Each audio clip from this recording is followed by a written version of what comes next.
The Real Nature of Man, Part 6. There is a great tendency in modern times to talk too much of work and decry thought. Doing is very good, but that comes from thinking. Little manifestations of energy through the muscles are called work.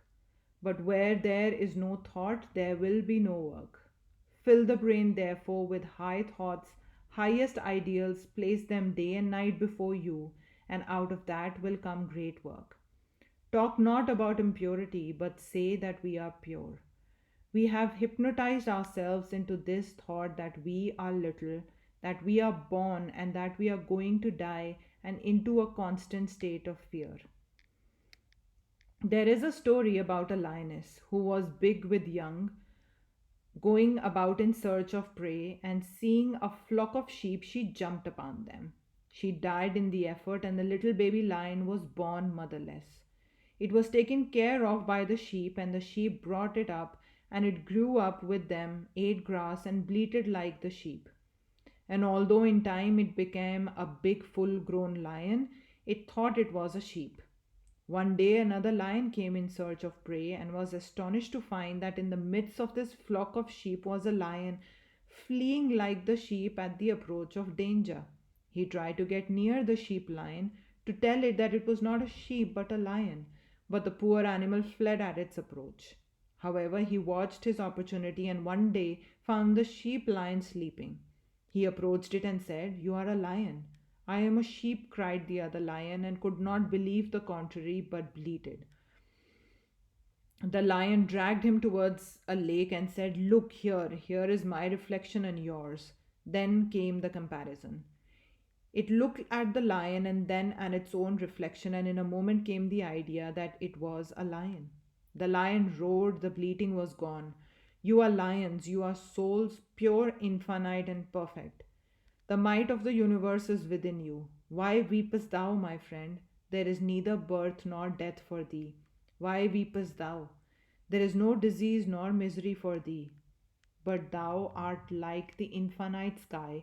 Clouds of various colors come over it, play for a moment, then vanish. But the sky is ever the same eternal blue. Why do we see wickedness? There was a stump of a tree, and in the dark a thief came that way and said, 'That is a policeman.'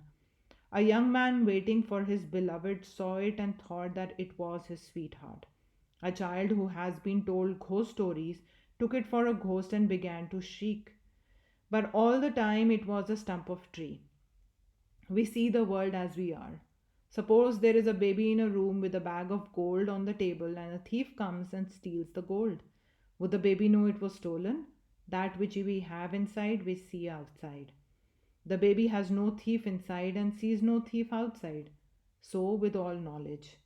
Do not talk of the wickedness of the world and all its sins. Weep that you are bound to see wickedness yet. Weep that you are bound to see sin everywhere. And if you want to help the world, do not condemn it. Do not weaken it more. For what is sin is and what is misery and what are all these but a result of weakness? The world is made weaker and weaker every day by such teachings.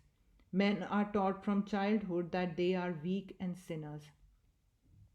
Teach them that they are all glorious children of immortality when those who are the weakest in manifestation. Let positive, strong, helpful thoughts enter into their brains from very childhood. Lay yourselves upon open to these thoughts and not to weakening and paralyzing ones. Say to your own minds, "I am He, I am He."